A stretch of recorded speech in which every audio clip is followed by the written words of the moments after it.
우리 옆에 분하고 인사하겠습니다. 오늘도 주신 말씀으로 은혜 받읍시다. 이렇게 인사하겠습니다. 오늘도 주신 말씀으로 은혜 받읍시다.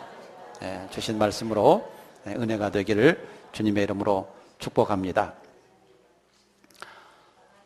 우리 인생을 살아가면서 제일로 중요한 문제가 있다면 어떤 것인가? 저는 오늘 말씀을 보면서 그것은 변화라고 하는 것이다 라고 하는 것입니다. 예를 들어서 어린아이가 태어났어요.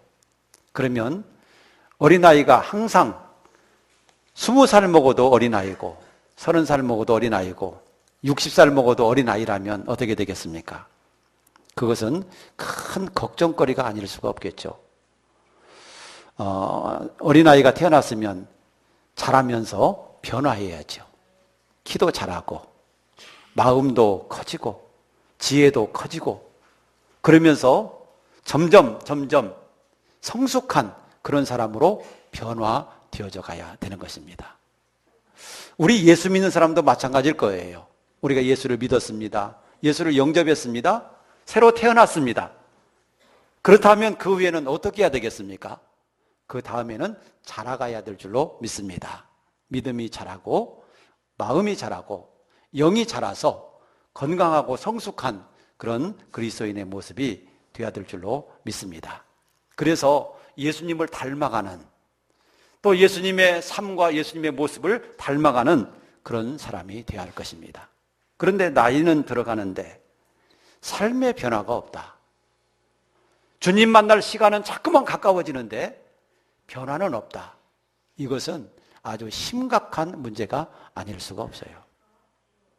예를 든다면 공부하는 학생이 시험을 보죠. 학교에서 중간고사, 기말고사, 졸업고사 이렇게 시험을 보는데 자, 시험을 볼 때 미리미리 열심히 공부하고 열심히 준비해서 시험을 보게 되면 아마 시험을 잘 보게 될 겁니다. 그런데 시험을 앞두고도 공부도 안 하고 맨날 놀기만 하고 엉뚱한 짓이나 하고 여러분 그러고 나서 시험을 보면 어떻게 될까요? 아마 그 시험은 망치게 될 겁니다. 틀림없이 망치게 될 겁니다.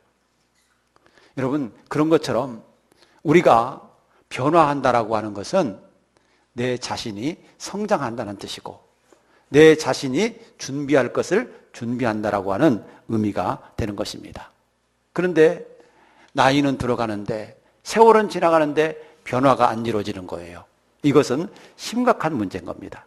어린아이가 태어나기는 태어났는데 성장하지를 않는 겁니다. 이건 심각한 문제가 아닐 수가 없다라고 하는 사실입니다. 여러분 변화하지 못하고 성장하지 못하고 발전하지 못한다라고 하는 것은 자기 자신에게 먼저 답답한 일이에요. 본인이 얼마나 답답하겠어요. 얼마나 힘들겠어요. 그런데 본인에게 뿐만 아니라 주위 사람들에게는 상처를 줍니다. 주위 사람들을 힘들게 만듭니다. 어렵게 만듭니다. 시험에 들게 만듭니다. 여러분 항상 언제 어디서든지 문제는요 변화되지 못하는 사람들 때문에 문제가 생기는 거예요. 자, 그런데 변화되지 못하면 나만 힘든 게 아니라 다른 사람을 힘들게 만드는 거예요. 그러면서 계속 나이가 들어가면 나중에는 어떻게 되느냐? 고집스러운 노인네가 되는 겁니다. 그리고 나중에 하나님 앞에 설 때는 하나님 앞에 부끄러운 모습으로 서게 될 것입니다. 그래서 이 변화라고 하는 것은 너무 중요한 것이고 반드시 변화해야 되고 반드시 성장해 가야 되는 것이지요. 우리는 오늘 본문 말씀 속에서 보면 이 물이 포도주로 변화하는 것을 보게 됩니다. 여러분 이것은 전혀 불가능한 거예요. 물은 백날 두어도 물인 거예요. 물이 포도주가 될 수가 없어요. 그런데 오늘 말씀에 보면 물이 포도주가 되는 변화의 이야기가 나옵니다. 우리는 이 변화가 정말 우리 인생의 변화로 생각하시고 오늘 말씀을 통해서 우리가 은혜가 되기를 바랍니다. 어떤 선교사님이 저 먼 아프리카에 선교를 갔습니다. 인디언 마을에서 열심히 선교를 하게 되었습니다. 그런데 인디언 마을에 추장이 한 분 계셨는데 그 추장님의 생일날이 되었습니다. 그래서 선교사님은 마음속으로 오늘 추장님의 생일이니까 아마 큰 성대한 잔치가 벌어질 것이다. 나는 추장님을 위해서 어떤 선물을 준비할까를 생각을 했어요. 그런데 내일이 예를 들어서 추장님의 생일이라면 적어도 오늘은 막 잔치를 준비해야 될 거 아니겠습니까? 뭐 소도 잡고 돼지도 잡고 떡도 하고 전도 붙이고 그러면서 막 생일을 굉장히 준비를 해야 될 거예요. 그런데 마을이 조용한 겁니다. 내일 준비하려나?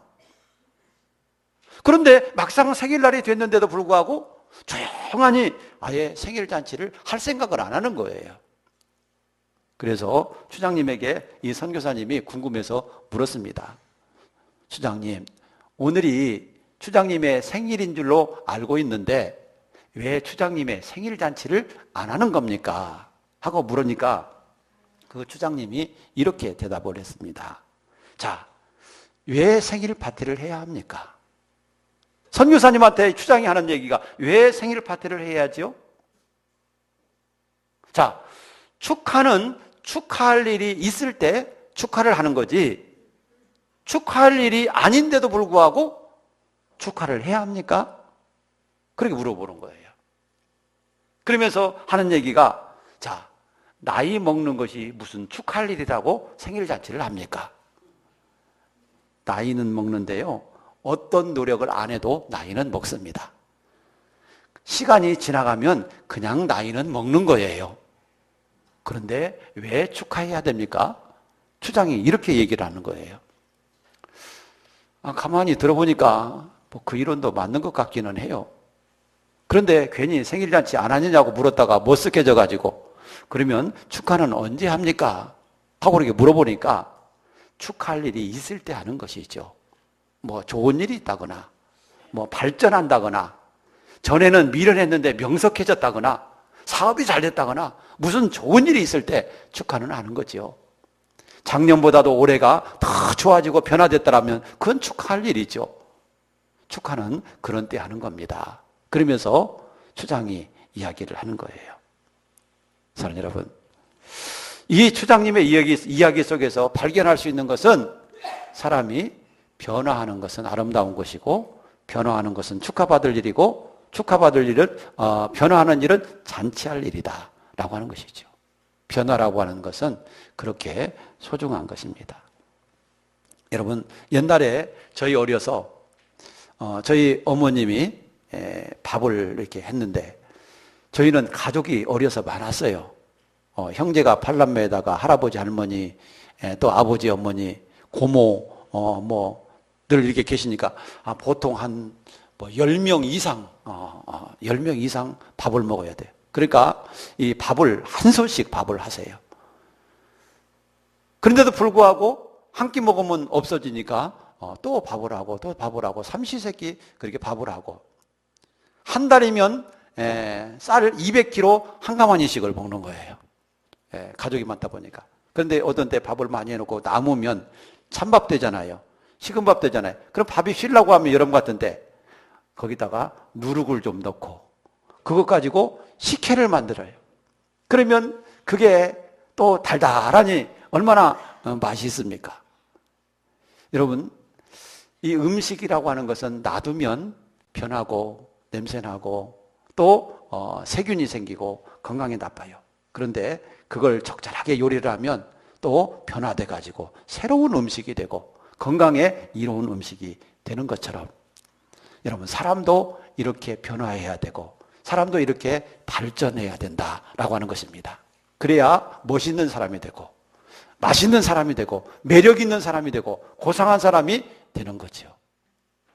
여러분, 그런데 변화가 안 되고 고집스럽게 인생을 살아가게 되면 음식이 썩어서 냄새나는 것처럼 그 사람도 추하게 보이는 거고 또 고집스러운 사람으로 보이는 거고 아름답게 보이지를 않는 겁니다. 우리는 아름답게 변화해 져가는 멋진 그리스도인이 될 수 있기를 주의 이름으로 축복합니다. 그러면 사람은 정말로 변화할 수 있을까? 사람은 정말로 변화되는가? 어떤 사람은 아닙니다. 사람은 절대 변화되지 않습니다. 그렇게 생각하는 사람도 있어요. 그리고 어떤 사람은 아닙니다. 사람은 변화할 수 있습니다. 그렇게 생각하는 분도 있어요. 그런데 두 가지 다 일리가 있어요. 왜? 경험에서 나온 이야기니까. 내가 어떤 사람을 지켜보니까 이 사람 절대 변화되지 않아. 그러니까 그 사람은 변화되지 않는다고 생각하는 거예요. 또 다른 사람은 어떤 사람 보니까 옛날에는 참 성질도 고약하고 옛날에는 하는 짓이 아주 안 좋았는데 어느 날 보니까 완전히 생각도 바뀌고 마음도 바뀌고 훌륭하게 변화되어 있는 거예요. 그러니까 사람은 변화할 수 있다. 이렇게 그 사람은 주장하는 거죠. 그러니까 사람은 변화될 수 있나? 노라고 하는 대답도 맞고 예스라고 하는 대답도 맞을 수가 있어요. 그럼 뭐예요? 변화된다는 얘기예요? 변화 안 된다는 얘기예요? 여러분, 사람은요 변화될 수 있어요. 그런데 스스로는 절대 안 돼요. 세월이 지나간다고 해서 저절로 변화되지는 않아요. 어떤 때 변화되느냐? 나는 죽고 내 안에서 예수로 살 때 변화가 됩니다. 따라서 합시다. 나는 죽고 내 안에서 예수로 살 때 변화가 된다. 제가 몇 번 김익도 목사님 얘기를 한 적이 있어요. 그런데 김익도 목사님은 안악고울의 깡패였다고 했잖아요. 네? 안악고울의 깡패. 아주 막 이 주먹이 말이죠. 이 소도박만 하다고 이렇게 알려져 있어요. 그냥 손도 그냥 얼마나 크고 기골이 장대하고 그러면서 주먹이 말이죠. 소도박만 한데 말이죠. 그것을 한 대 맞으면 어느 누구도 안 나가 떨어질 사람이 없는 그런 안악고울의 깡패였어요. 그런데 그런 사람이 예수님 만나고 완전히 새 사람 되고 변화되는 거예요. 여러분, 누구 만나면 변화될 수 있어요? 예수 만나면. 그냥 저절로 변화되는 게 아니고 세월이 지나가면 변화되는 게 아니라 나는 죽고 예수로 변화될 수 있고 십자가의 복음으로만 변화될 수가 있다라고 하는 것입니다. 그래서 우리가 변화될 수는 있기는 있는데 그냥 되는 게 아니라 예수 안에서 믿음으로 하나님을 바라보고 예수 바라보고 우리가 살아간다면 우리의 인격은 얼마든지 변하고 우리의 삶도 얼마든지 변할 수 있다고 하는 사실을 볼 수가 있어요. 오늘 본문 말씀에 보면 우리가 읽은 말씀에 가나 혼인잔치가 있었대요. 그래서 예수님의 어머니도 초대를 받고 예수님도 제자들도 초대를 받았어요. 여러분, 우리나라 결혼식은 보통 하루면 끝나죠. 요즘에는 결혼식이 자꾸만 축소되다 보니까 결혼식 시간은 30분도 안 되는 것 같아요. 결혼 조리하러 예식장에 가면 그 결혼식에 식장에 근무하는 분들이 목사님 짧게 해주세요. 짧게 해주세요. 설교도 좀 짧게 해주세요. 짧게 해달라고 하는 게 일이에요. 짧게 해달라. 그러니까 제가 걱정 마세요. 제가 다 알아서 할 테니까 걱정하지 마세요. 그러는데 짧게 해달라. 그러다 보니까 마음 놓고 예배할 수도 없고 마음 놓고 설교할 수도 없고 마음 놓고 주고 싶은 말씀을 드리고도 싶은데 그럴 수도 없어요. 그냥 미니 축소 짧게 하라니까. 여러분, 결혼식 길어도 30분이면 다 끝나고 잔치하는 것까지 다 하면 한 두세 시간이면 다 끝나버려요. 그런데 옛날 유대 사회에서는 결혼식을 일주일씩 했어요.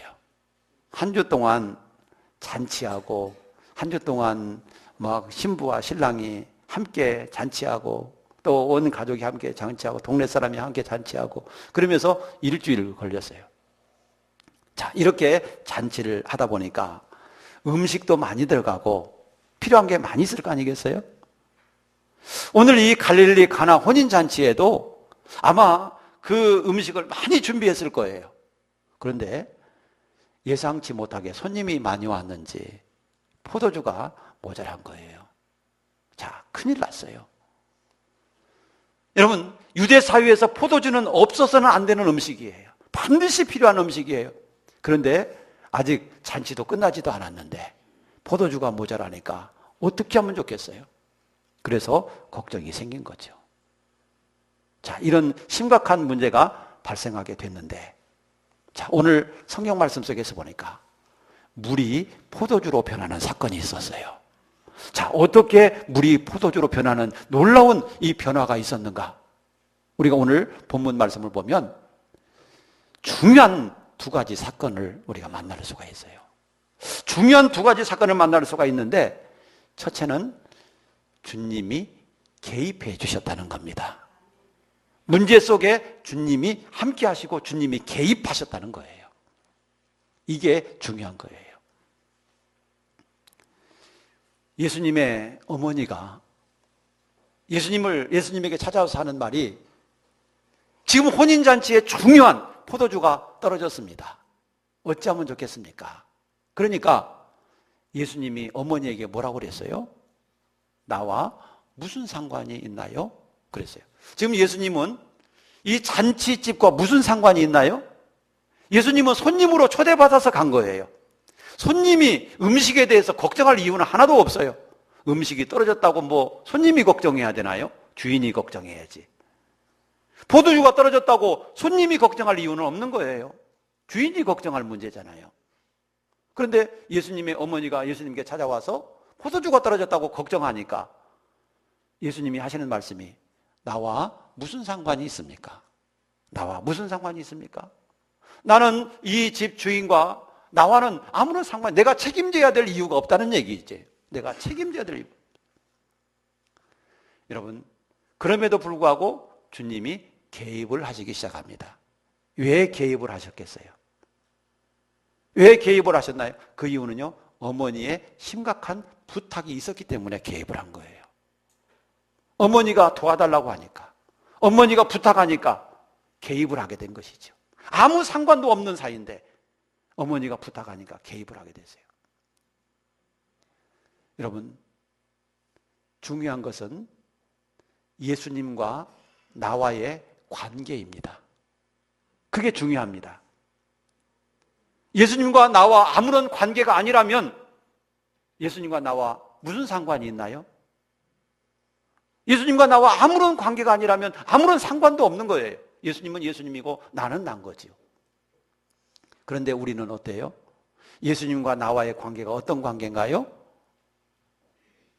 우리 학습 세례 받을 때 다 물어보고 배우는 건데, 예수님과 나와 무슨 관계죠? 아버지 어머니 관계예요? 아니면 친구 관계예요? 아니면 부부 관계예요? 아니면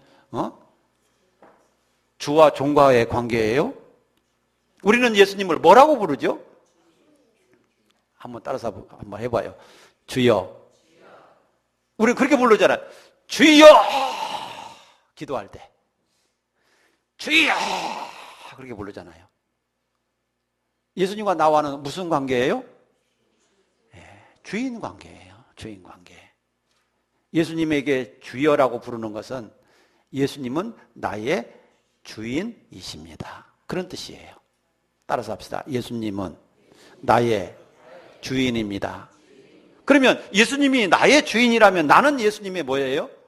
그렇죠. 나는 예수님의 종이죠. 예수님은 나의 주인이고 나는 예수님의 종이에요. 이 관계예요. 이 관계예요.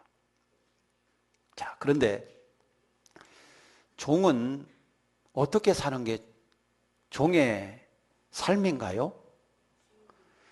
종의 삶이라고 하는 것은 주인이 원하는 대로 주인을 유익하게, 주인을 기쁘게 하기 위해서 사는 게 종의 삶이에요. 그러면 우리가 예수님을 주님, 나의 주인님 그렇게 부르는데 내가 어떻게 살아야 돼요?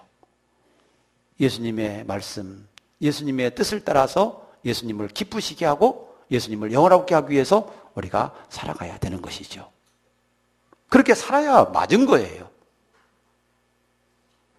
자, 그런데 문제는 뭐냐면 내가 왜 예수님을 나의 주인이라고 얘기하면서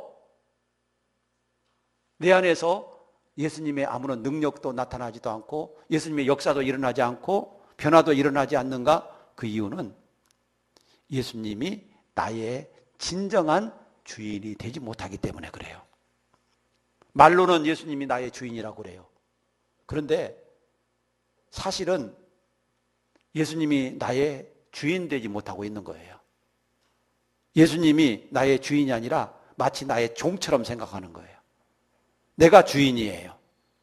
그래서 예수님 보고 예수님 이것 좀 해주세요. 말로는 이것 좀 해주세요 그러지만 사실 이것 좀 해라. 너 안 하면 죽는다. 막 그렇게 억압하는 식으로 말이죠. 이것 좀 해주세요. 여러분 그렇게 막 명령적으로 말이죠. 그렇게 할 때가 얼마나 많이 있어요. 내 마음대로 살잖아요. 여러분 하나님은 용서해라 그러는데 용서 안 하고 내 마음대로 살잖아요. 나 죽어도 용서 못해요. 나 감정이요. 용서 목사님 같으면 하겠어요? 막 그러면서 안 한다고 하잖아요. 평화해라 주님은 말씀하시는데 평화 안 하잖아요. 여러분 미운 사람은 죽어도 미운 거잖아요. 주님이 주인이면서 우리에게 용서해라, 평화해라, 사랑해라, 기도해라, 예배 잘 드려라 수없이 말씀하셔도 내 고집대로 살잖아요. 주님 말씀대로 안 살고. 여러분 어떻게 그러면서 예수님을 나의 주인이라고 할 수 있어요? 말로만 주인이지 삶의 모습 속에서는 예수님이 나의 진정한 주인이 되지 못하고 있는 거예요. 그러니까 변화가 안 일어나는 거예요. 예수님을 투명인간 취급하는 거예요. 예수님이 내 안에 계셔요. 그런데 예수님이 투명인간처럼 그냥 예수님을 무시하고 살아가는 것이죠. 우리가. 그렇기 때문에 변화가 안 일어나는 거예요. 맨날 그대로예요. 내 성격 그대로 가지고 있고요. 나 하고 싶은 대로 늘 그대로 하고요. 10년 전이나 20년이나 나 그대로 하는 거고요. 변화가 안 일어나는 거예요. 자꾸만 내 고집만 생기고 내 성질만 늘어나고 자꾸만 그렇게 되는 거죠. 문제는 진정한 내 안에서 예수님이 나의 주인 되심이 필요한 거예요. 나의 주인 되심. 주인 되시지 않는다고 한다면 뭐 이러고 저러고 말할 것도 없어요. 너는 너고 나는 남이고 너는 너고 나는 나지. 남남 관계니까 뭐 상관도 없는 거잖아요. 그런데 정말로 우리가 예수를 믿고 정말로 예수님이 나의 주인 되시다고 믿는다라고 한다면 진정으로 내 안에서 예수님이 나의 주인 되게 하셔야 되는 겁니다. 그럴 때 내게 주님의 영향력이 내게 미쳐지게 되는 거예요. 주님의 능력이 내게 미쳐지게 되는 거예요. 그러면서 내게 변화가 일어나고 내게 역사가 일어나고 내게 기적이 일어나는 거죠. 주님이 안 하시는 이유가 있어요. 내가 주인 될 때는요, 어떤 일도 주님은 안 하세요. 항상 주님이 영광 받으실 때만 주님이 일하세요. 주님의 이름이 나타나야 주님은 일하세요. 내가 나타날 때는 절대 주님은 일하지 않으세요. 여러분, 우리가 잘 아는 기드온 있잖아요. 미디안과 싸울 때 300명 기드온 군인으로 싸웠어요. 그런데 그들이 무장한 것은요, 항아리와 횃불과 나팔이었어요. 처음에 기드온이 군사를 모집했을 때 3만 명이 몰려들었어요. 그런데 하나님은 다 돌려보내라고 그랬어요. 그리고 전쟁을 할 때 무장을 항아리와 횃불과 나팔로 무장을 하라고 그랬어요. 그것 가지고 전쟁하라는 거예요. 죽으라는 얘기예요. 여러분, 그것 가지고 무장하라고 하는 것은 적군과 싸워서 죽으라는 얘기죠. 죽으라는 얘기. 그것 가지고 무슨 전쟁을 하겠어요? 그리고 300명 가지고 무슨 전쟁을 하겠어요? 적군은 한 10만 명쯤 되는데 죽으라는 얘기죠. 그런데요, 하나님은 그렇게 하라고 하세요. 왜 그렇게 하라고 하셨는지 아세요?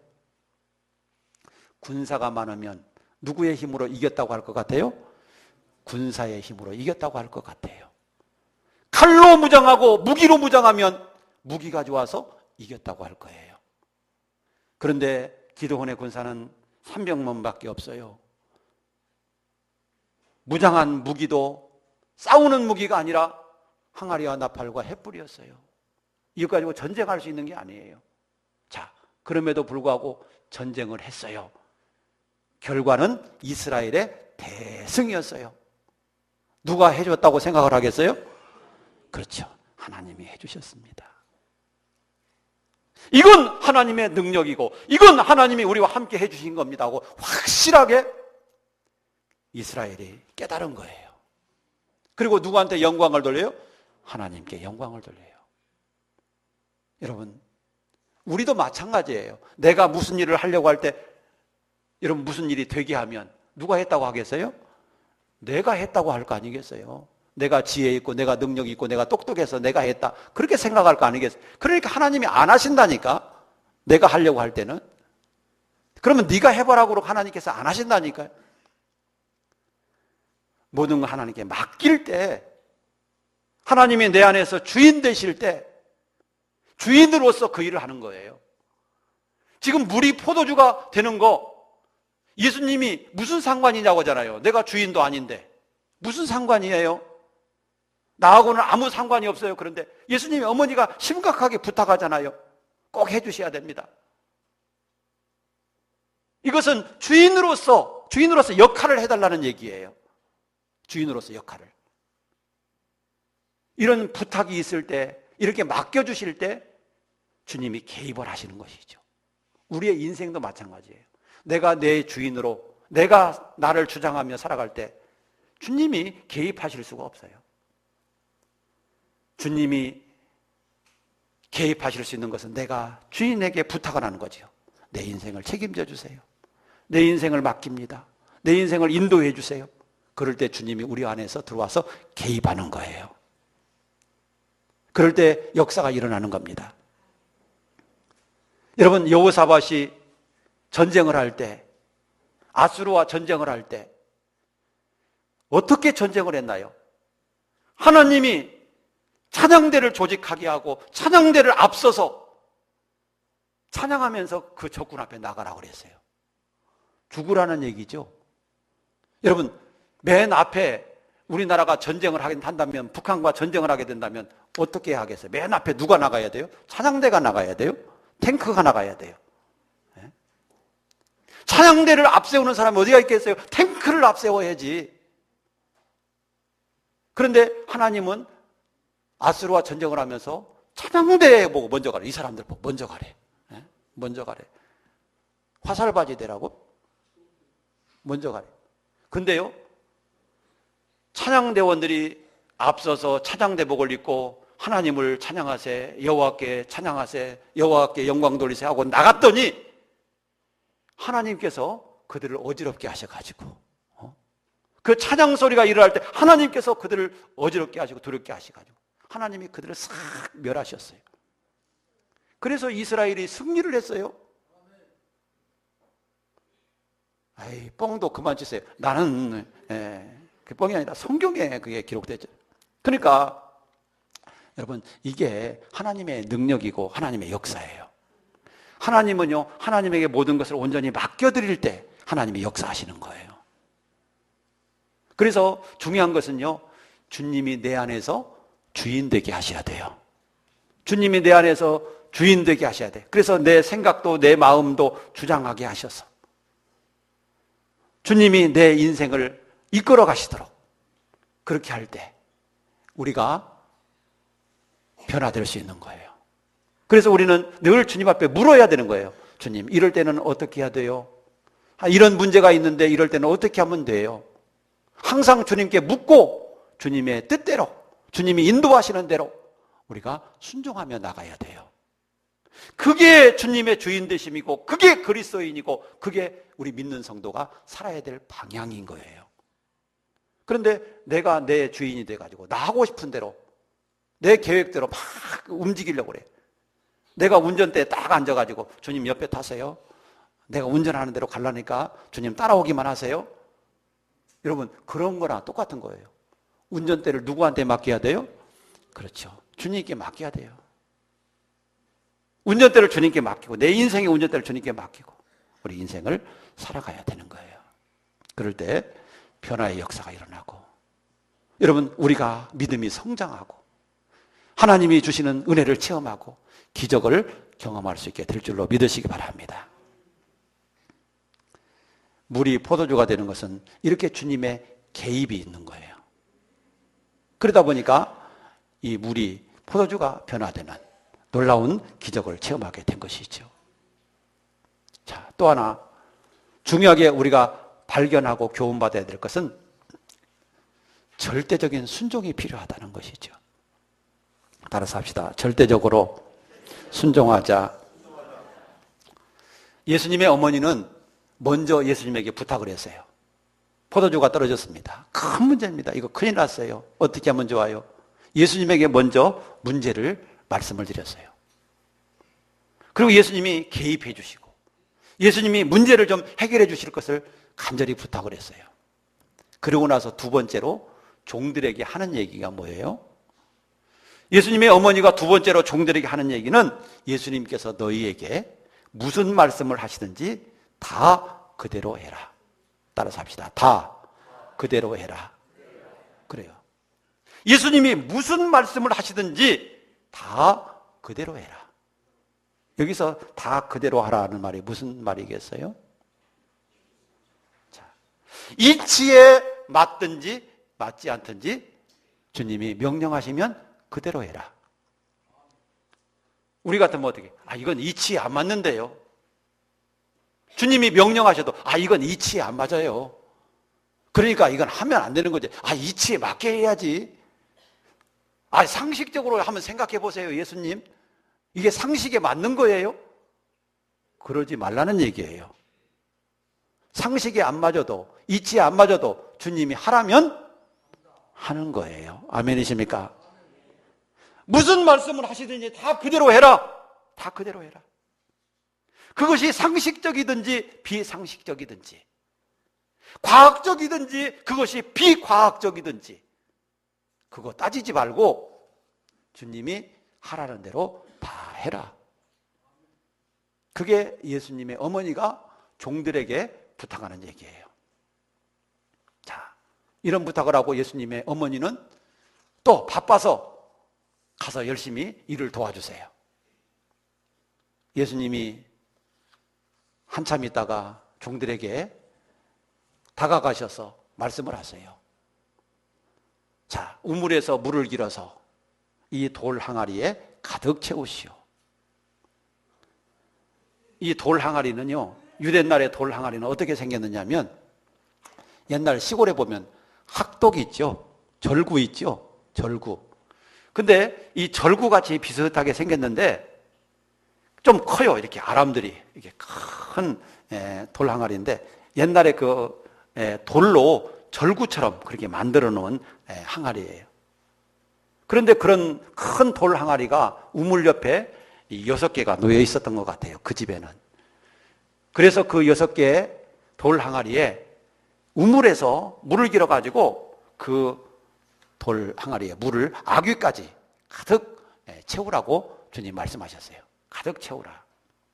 뭐 여기까지만 해도 주님이 그냥 하라니까, 물을 길어서 채우라니까 이걸로 어떻게 뭘 하려나, 뭐 포도를 사다가 금방 이 물로 씻어가지고 뭐 어떻게 담글라나, 뭐 이런 생각을 하면서 했을 수도 있고, 그냥 하라니까 그냥 했을 수도 있고, 주님이 하라니까 물을 거기까지 채웠어요. 거기까지는 다 뭐 군소리 없이 다 한 거예요. 그런데 그 뒤에 말이 더 이치에 안 맞는 거예요. 지금 연회장은 뭘 찾고 있어요? 물을 찾고 있나요? 생수를 갖다 주세요? 아니면 숭늉을 갖다 주세요? 보리차를 끓여오세요? 물을 찾은 게 아니라 포도주를 갖고 오라고 그랬어요. 자, 이 잔치에 지금 포도주가 중요한데 포도주를 가지고 오시오.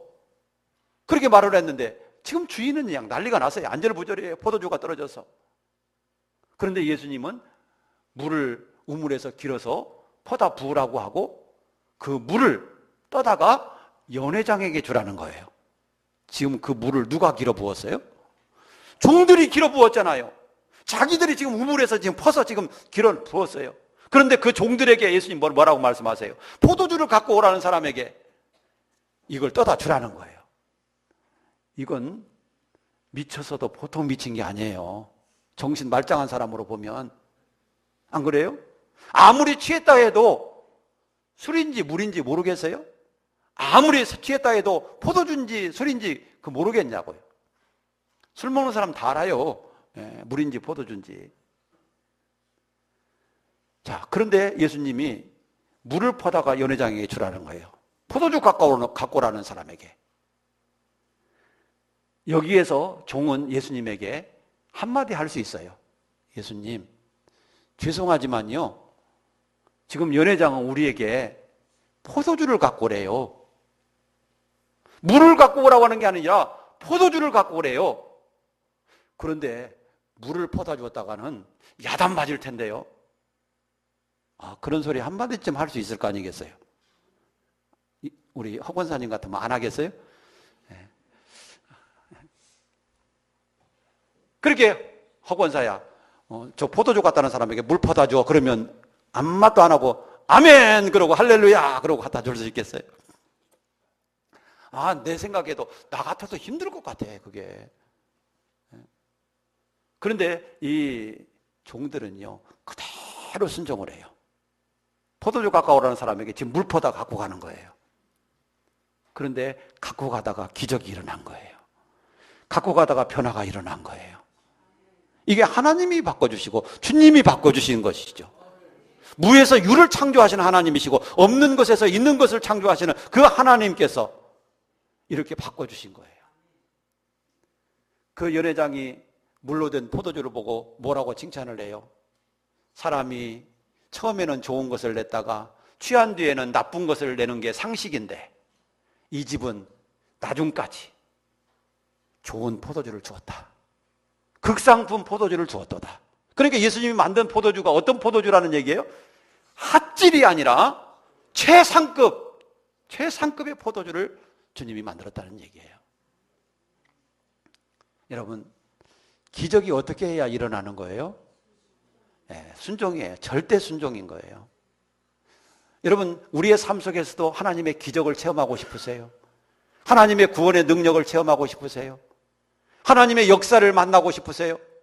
그러면 주님이 내게 말씀하시는 것을 내 상식에 안 맞아도, 이치에 안 맞아도 그대로 순종할 때 기적은 일어나는 거예요. 변화는 일어나는 거예요. 여러분, 왜 내가 기적을 못 체험해요? 주님의 능력이 없어서인가요? 시대가 변해서인가요? 그게 아니라 내가 여전히 주인 되고 내가 여전히 주인 노릇하고 주님의 말씀에 절대적으로 순종 안 하기 때문에 그러는 거예요. 사랑 여러분, 우리는 하나님의 은혜, 하나님의 능력 오늘날도 체험할 수가 있어요. 그런데 문제는요, 주님이 내 안에서 진정으로 주인 되게 하셔야 돼요. 그리고 나는 그 주인의 말씀에 절대적으로 순종하는 자세가 필요한 거예요. 그럴 때 주님의 은혜 가운데, 주님의 뜻 가운데서 역사가 일어나게 될 거예요. 이게 우리가 살아야 될 방향이고 이게 그리스도인의 삶인 거예요. 그런데 지금까지 내가 내 인생의 주인으로 다면서 사는 거, 우리는 이걸 늘 회개하는 마음 가져야 돼요. 절대적으로 순종하지 못한 거 우리가 늘 회개하는 마음 가져야 되는 거예요. 그래서 우리가 하나님 앞에 정말 은혜 받기 위해서는 내가 변화되고 내가 새로워지고 내 삶이 달라질 때 우리의 모습이 더 아름답게 변화되는 멋진 그리스도인이 될 거예요. 정말 우리의 인생 하나님 앞에 서야 되잖아요. 우리가 하나님 앞에 잠시 후면 서야 될 건데 이때 우리는 변화되지 못해서 부끄러운 모습으로 선다라고 한다면, 여러분, 하나님의 심판대 앞에 선다라고 한다면 우리가 어떻게 되겠어요? 부끄러운 모습으로 하나님 앞에 심판대 앞에 설 게 아니라 우리는 이 세상에서 변화되어서 살다가 변화된 모습으로 주님 만날 수 있는 우리의 모습이 되어야 될 줄로 믿습니다. 그래서 하나님께는 영광되고 나에게는 복이 되고 다른 사람에게도 유익이 되고 덕이 되는 우리 좋은 그리스도인, 멋진 그리스도인이 되는 우리 온 교회 모든 성도님들 되시기를 주의 이름으로 축복합니다. 기도하겠습니다.